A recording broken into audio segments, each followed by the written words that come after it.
네, 시사 팩토리 100.3 오늘은 파워 인터뷰 준비했습니다. 4차 산업혁명 시대에 가장 주목받고 있는 자율주행차에 대해서 알아보겠습니다. 우리 지역 자율주행차 개발업체입니다. KAR 최성재 대표이사 모셨습니다. 안녕하세요. 네, 반갑습니다. 네, 한국의 앨런 머스크 닮으셨어요, 정말. 아이고, 너무 과찬입니다. 너무 멋있는 분이 기술은 오셨는데. 앨런 머스크인데 네. 사람 모습은 한국 사람입니다. 멋진 한국 분이십니다. 네, 네. 먼저 우리 자율주행차가 어떤 차인지 예. 좀 소개해 주세요. 네네. 지금 자율주행이라는 말을 하도 많이 들어서 여러분들이 이제 쉬우면서도 좀 더 윤곽이 안 잡힐 걸로 생각됩니다. 그래서 제가 오늘은 좀 더 어떻게 하면은 자율주행을 좀 이해하고 또 여러 일반 시민들이 이해할 수 있는 예를 들어서 좀 많이 설명을 해드리려고 합니다. 쉽게 이해가 안 되는 부분은 자율주행 기술이 다 영어로 돼 있기 때문에 그렇습니다. 그래서 지금 여러분들이 많이 접하는 오토메이티드 비클, 오토노머스 비클, 뭐 드라이빙, 셀프 드라이빙 카, 뭐 이런 것들이 있는데 최근 들어서는 이제 로봇 택시라는 말이 키워드로 많이 등장할 것입니다. 그래서 이제 그러한 용어들을 직접 이해하는 게 좋은데 제가 여러분들이 많이 듣고 있는 매스미디어나 언론에서 많이 듣고 있는 레벨 1, 2, 3 이런 내용들도 많이 들었을 겁니다. 그런 내용들은 원 출발점이 뭐냐면은 자동차 협회나 자동차 만드는 완성차 메이커에서 신차를 1년, 2년 신차 출시를 해야 되기 때문에 바로 점프를 할 수가 없기 때문에 그렇게 레벨을 만들어서 그런 목표치를 가지고 그래 등급을 정해놨는 거고 실질적으로 그 완성차 메이커에서는 레벨이란 말을 안 쓰고 네. 에이다스 그다음에 오토파일럿 네. 풀 오토메이션, 오토자가 들어간 거는 다 자동차 메이커의 관점입니다. 네. 예. 그리고 저희들 같이 중소기업, IT 기업, 그 다음에 여러 가지 구글, 웨이모 이런 기업들은 스타트 기업들은 주로 타겟이 그 무인 셔틀버스, 셀프 드라이빙, 뭐 이런 개념으로 그 서비스에 초점을 맞추고 그러니까 그 자동차 메이커처럼 전 세계 방방곡곡에 팔 수 있는 차가 아닌 특정한 지역에서 특수한 목적을 가지고 특수한 서비스를 가지고 만드는 그런 것을 타겟으로 하기 때문에 완전 자율주행을 항상 타겟으로 하고 있습니다. 그리고 또 지금 당장 차 안 만들어도 되지 않습니까? 우리 IT 기업은. 그래서 일단은 제가 너무 좀 표현을 좀 더 어렵게 설명을 했는데 잠깐 안드로메다로 가려고 했었어요. 예, 그렇죠. 그래서 쉽지는 않네요. 예. 네. 그래서 제 나름대로 우리 엔지니어하고 오늘 토론을 해서 우리 자율주행이 자동차라는 게 뭔지를 간단하게 한번 기술적인 관점에서 한번 정의를 내려보겠습니다. 네. 결국에는 자율주행이라는 것은 베테랑 운전 로봇입니다. 네. 결국엔 사람 대신 운전하면은 눈과 같은 인지하는 센서가 있어야 되고 나의 위치를 기준으로 가고자 하는 목적지를 설정 판단하는 맵 매칭 기술.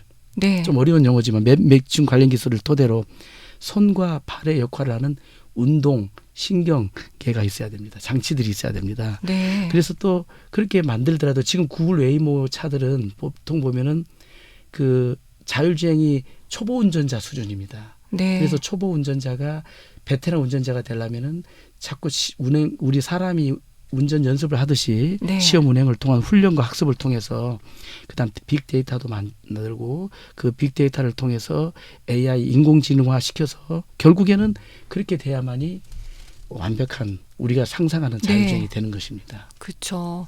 이렇게 말만 들어도 굉장히 멋있어요. 앞으로 이 미래에 다가올 자율주행 자동차 그게 바로 눈앞으로 이제 서서히 다가오고 윤곽이 보인다는 생각이 드는데 우리가 생각하는 그런 자율주행차의 편리성, 뭐 그냥 운전을 안 한다 이렇게 단순한 것부터 시작해서 또 어떤 장점이 있을까요? 실례로 들어보면은 여러분들이 지금 눈앞에서 느낄 수 있는 자율주행에 대한 약간의 체험을 할 수 있는 게 저도 지금 여러분들이 한 200만 원 정도의 옵션만 최근 차에 주시면은 자율주행의 반자율주행의 레벨 2를 구매할 수가 있는데 그 차로 제가 운행하는 경험을 좀 더 표현을 드리자면은 울산과 제가 용인 공장이 있다 보니까 울산과 용인 공장을 제가 한 4시간 정도 운행을 합니다. 그런데 저는 거기에 일부분 소프트웨어만 좀 더 업그레이드 시켜서 한 3시간 정도를 거의 반자율주행 상태로 운행을 하면서 피로도가 굉장히 경감이 되고 또 실제 저는 차 안에서 공부합니다. 와. 예, 구글링, SNS, 유튜브를 통해서 제가 필요한 교양이나 여러 가지 이런 것들을 공부를 합니다. 그래서 그러한 그 실제 여러분들이 타고 다니는 승용차에서도 그걸 느낄 수가 있고, 네. 그 다음에 저희들 IT 기업들이나 그 매스컴에서 많이 나오는 그 무인 셔틀버스라든지 그런 셀프 드라이빙 카 같은 경우에는 특정한 구역에서 지금 현재 이루어지고 있는데, 현재 우리나라에서는 뭐 판교 테크노밸리라든지 그다음에 울산에서는 이해로의 어떤 특정한 구간에서 저희들이 운행을 하고 있습니다. 그런데 그러한 차들도 그런 그 중소기업들이 타겟으로 하고 있는 무인 셔틀 차도 점점 대공원, 태아 강변, 그다음에 우리의 도심까지 점점 소프트웨어와 하드웨어가 업그레이드 되면서 다가올 겁니다. 네. 예. 정말 기대가 되는데 울산 지역에서 현재 자율주행차로 도로 시범 주행을 하고 있다고 말씀을 하셨잖아요. 구체적으로 어떻게 시범 주행을 하고 계신가요? 실제 그 옥동 농소간 지금 최근에는 자동차 그 주행 통행량이 굉장히 많아졌습니다. 네. 많은 시민들이 알고 있는데 그 10km 정도에서 그 지금 레벨 3단계라고 하면은 지금 현재 자동차에서 레벨 3단계 개념하고 좀 다른데, 네. 저희들이 이제 여러분들한테 만약에 여러분들이 시승을 요청하면 탈 수 있는 그 차량이 네. 저희가 요청해도 돼요? 예, 요청해도 됩니다. 진짜 너무 네. 많은 사람이 요청하면 어떡해요?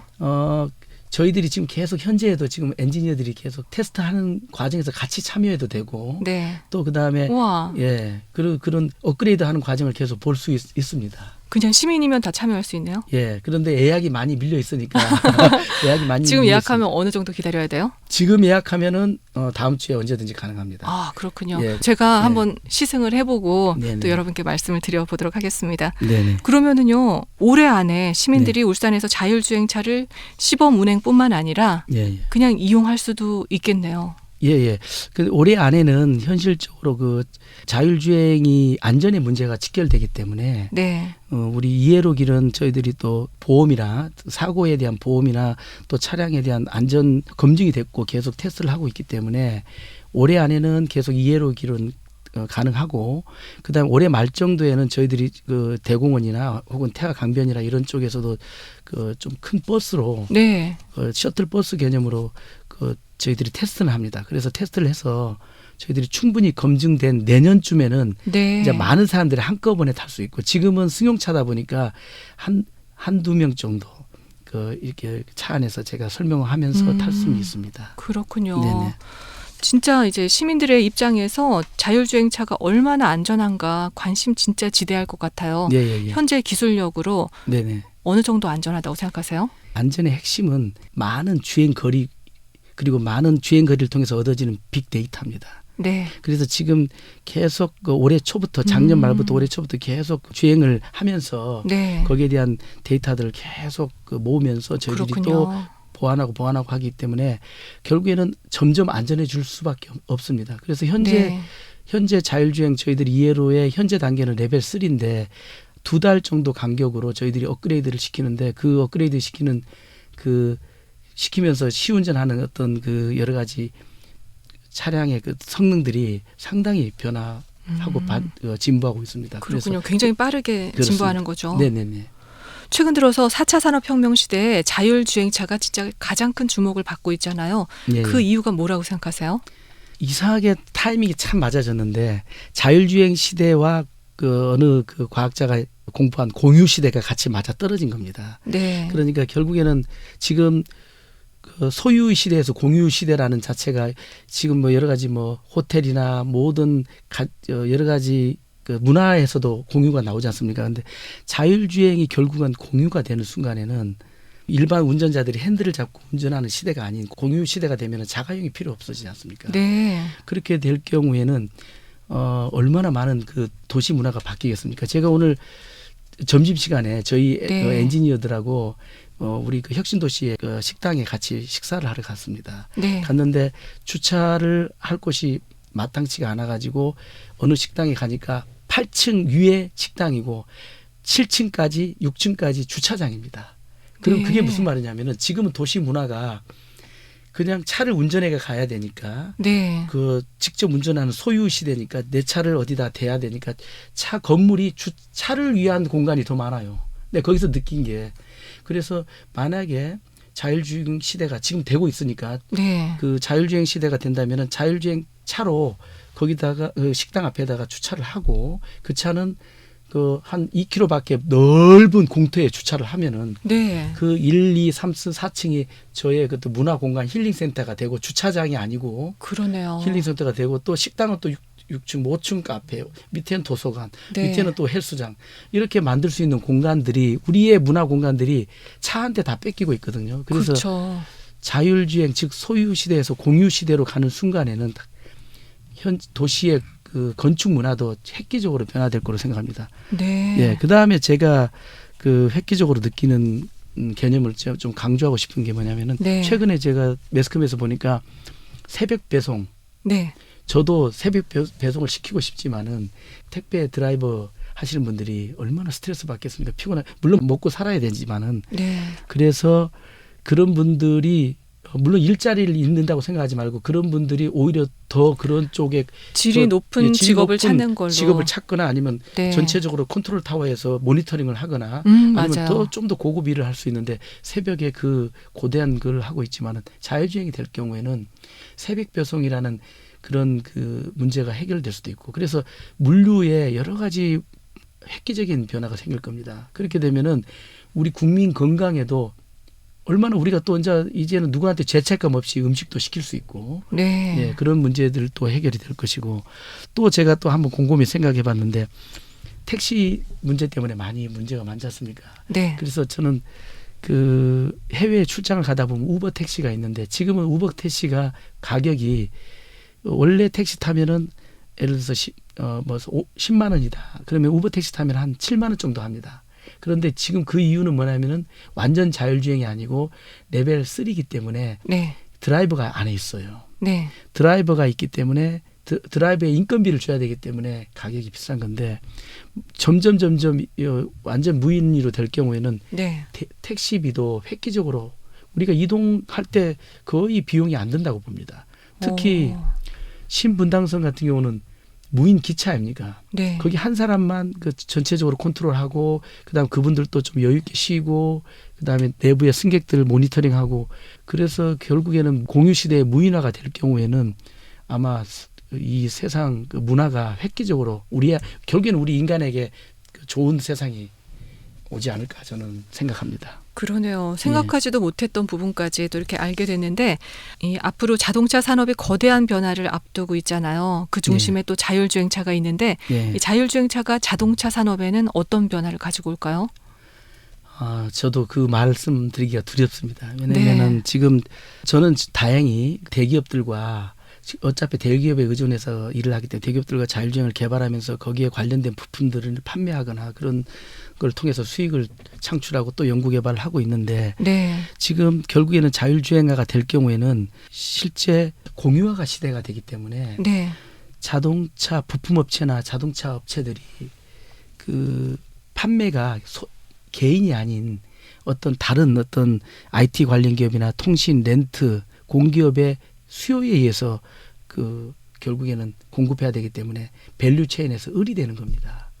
결국에는 결국에는 실과 바늘처럼 공유 서비스가 자율주행차 시대가 되면은 울산 같은 경우는 제가 볼 때는 엔진 미션 기존의 내연기관의 시스템이 강력한 인프라를 가지고 있기 때문에 한 7년 정도의 침체기는 필연적이라고 봅니다. 그래서 저는 그나마 다행인 게 지금 현재 울산도 많이 탈바꿈하기 위해서 지금 저희 전기차와 기업들도 전기차화 시키고 있고 수소차와 결국에는 공유차가 되면은 더 친환경화 되면서 더 전기차를 원하지 친환경차 공원에 다니는 차가 디젤차를 원하지는 않지 않습니까?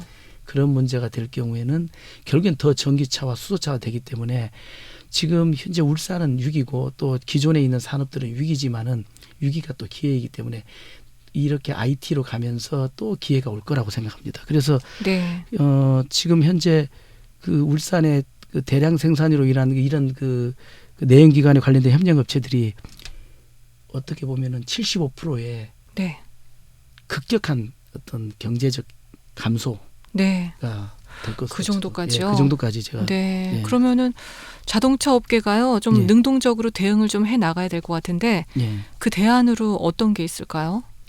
저 같은 경우는 다행히도 비즈니스 모델을 바꿨지 않습니까? 네.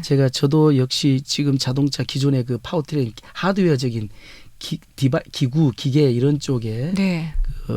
사업을 위주로 하다가 여기에다가 저희들은 소프트웨어를 계속 넣기 시작했습니다. 그래서 결국에는 비즈니스 모델에 소프트웨어가 필수적입니다. 그런데 그렇군요. 현실은 우리 특히 울산 같은 경우나 지역적으로 소프트웨어 엔지니어들이 골고루 그 인프라가 안 돼 있습니다. 네. 그래서 이제 물론 서울 쪽에는 판교나 이런 데는 인프라가 잘 돼 있지 않습니까? 그래서 그러한 문제들을 해결할 방법을 굉장히 신중하게 기업들이 과감하게 또 접근을 해야 됩니다. 그렇군요. 그래서 이제 지금 현재 저희들 예를 들면은 좀 저희들 하소연일 수 있지만은 저희들이 10년 전부터 이렇게 IT 기업으로 융합 기업으로 이렇게 트랜스포밍 하려고 노력을 하고 있는데 네. 그때 제가 자료를 한번 찾아봤습니다. 그 당시에 한 100개 정도의 저희들하고 비슷한 형태의 기업들을 찾아보니까 3군데만 남아 있습니다. 진짜요? 그 정도로 절박합니다. 근데 네. 저는 저희들 회사 같은 경우는 다행인 게 지금 현재 정부와 대기업의 인내심 있는 지원, 그 지원이 계속 중간중간에 어려울 때마다 네. 그렇게 터널을 극복할 수 있는 그런 기회가 있었기 때문에 지금까지 살아남은 겁니다. 그렇군요. 네. 결국은 보여지는 것보다 보이지 않는 것에 더 많은 투자가 있어야 되는 거네요. 모든 게. 그렇습니다. 저는 진짜 궁금한 게 최성재 대표님께서 또 네. 어떤 계기로 네네. 또 소프트웨어도 다양한 것들이 있잖아요. 근데 네네네. 자율주행차에 관심을 어떻게 가지게 되셨는지 이게 궁금해요. 예. 제가 그 자동차 관련 정비업도 하고 네. 그다음에 그 직업학교에서 학생들을 또 그 신기술 교육해가지고 그 당시에 전자제어라고 해서 아주 기초적인 좀 그나마 하이테크라고 해서 교육을 90년대 말 2000년대 초반부터 교육을 했습니다. 그러다 보니까 저도 한계를 느꼈고 그래서 제가 그 미국에 유학을 가야 되겠다. 내가 이 정도 가지고는 나의 자존심도 허락하지 않고 뭔가 배워야 되겠다. 그래서 막연히 제가 미국을 가서 공부를 해보니까 자동차를 그때 당시에 자동차를 배우는 것도 참 실용적으로 잘 배웠지만은 그 소프트웨어나 그 자율주행에 대한 그 기술들을 학문적으로 공부하는 그런 인프라가 너무 잘 돼 있었습니다. 그 당시에도 네. 벌써 그러니까 그게 언제예요? 2003년도, 아, 2000년대 초반이죠. 거의 15년 전이죠. 이야, 이 정도로 하고 있는데 이렇게 되면 우리 자동차가 우리 지금 기존에 하고 있는 거 가지고 제가 강의도 안 되고 네. 또 정비업이든 제가 하고자 하는 거 안 되겠다. 그래서 제가 또 그 자동차 전공을 하면서 소프트웨어 쪽으로도 제가 또 공부를 했습니다. 그러면서 준비를 했던 게 참 지금 와 보니까 그 시드머니가 돼가지고 우리 네. 직원들하고 같이 방향을 잘 잡아가고 있습니다. 그렇군요. 역시 네. 배워야 되네요. 근데 참 그동안 힘든 점도 많으셨을 것 같아요. 예. 표현할 수는 없지만은 그렇지만 지금 뭐 힘들다고 표현할 수는 없는 이유가 네. 저는 확실한 목표와 그 타겟이 그러니까 정확한 어디로 가야 되겠지 방향성을 가지고 있었기 네. 때문에 그나마 잘 버텨왔지만 결국에는 그 느끼는 점이 돈이 얼마나 기술력과 인력에 투자되느냐거든요. 네. 그런데 지금 우리나라의 그 실제 정치와 금융은 바로 앞에 실적에만 평가 기준을 하고 있습니다. 그래서 네. 물론 자금 융통이 계속 어려운 점이 많았습니다.